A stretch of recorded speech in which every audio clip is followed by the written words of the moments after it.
আসসালামু আলাইকুম রহমতুল্লাহ। কেমন আছেন সকলেই? আশা করি সকলেই ভালো আছেন। দেশ ও প্রবাসের বাংলাদেশি সকল নাগরিকরা হয়তো আপনারা এতক্ষণ পর্যন্ত নির্বাচনের ফলাফলই দেখছিলেন।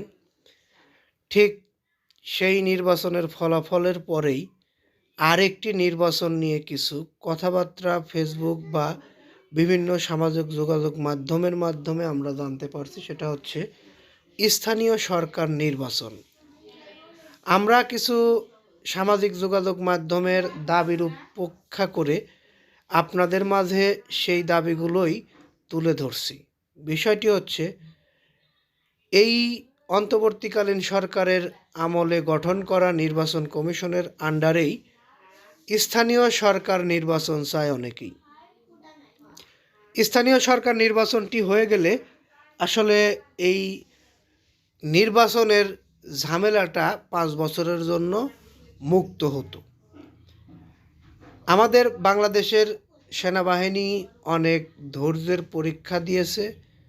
তাদের এত কষ্টের কারণেই বাংলাদেশে একটি সুষ্ঠু নির্বাচন দেখতে পেরেছে বাংলাদেশের মানুষ। সঠিকভাবে নির্বাচনটি হয়েছে। যে দলই সরকার গঠন করুক না কেন, তারা যে প্রতিশ্রুতিটা দিয়েছে সেই প্রতিশ্রুতি তারা যেন পূরণ করে, এটাই আমাদের দাবি।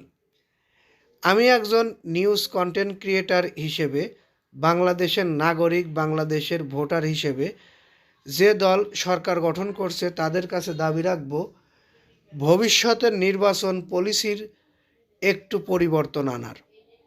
বর্তমান যে সিস্টেমে ভোট গ্রহণ করা হয়, এটি আমার মনে হয়েছে এখানে চাইলেই কেউ ভোট নিয়ে 2 নাম্বারই করতে পারে।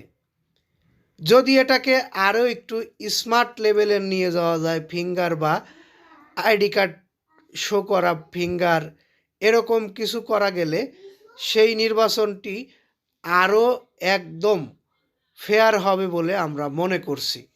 যাই হোক, সে বিষয়টি বাদ। আমাদের যে বিষয়টি এখন স্থানীয় সরকার নির্বাচন, আমরা চাই অতি দ্রুত স্থানীয় সরকার নির্বাচনটি হয়ে যাক। এটি আমার দাবি না, এটি বাংলাদেশের জনগণের দাবি। এবং এই নির্বাচন কমিশনের আন্ডারেই স্থানীয় সরকার নির্বাচনটি হলে সেটা হয়তো সুষ্ঠু এবং অনেক ভালো একটি নির্বাচন হবে বলে আমরা মনে করছি। যাই হোক, আপনারা যারা নিউজটি দেখলেন তাদেরকে বলবো, আপনাদের মতামতটি আমাদের নিউজ বা আমাদের চ্যানেলের কমেন্ট বক্সে জানিয়ে যাবেন। আপনারা কী চান? স্থানীয় সরকার নির্বাচন বা ইউনিয়ন পরিষদ নির্বাচন কবে হওয়া উচিত? এই বিষয়ে আপনাদের কোনো মতামত থাকলে অবশ্যই আপনারা কমেন্ট বক্সে জানিয়ে যাবেন। আর আমাদের থেকে ইউনিয়ন পরিষদ নির্বাচন সহ বিভিন্ন গুরুত্বপূর্ণ নিউজের সর্বশেষ আপডেট পেতে ইচ্ছুক হলে অবশ্যই আমাদের চ্যানেলটি সাবস্ক্রাইব করে বেল বাটন অন করে রাখুন। এই আশা ও প্রত্যাশা রেখে এখান থেকে বিদায় নেই। আসসালামু আলাইকুম রহমতুল্লাহ।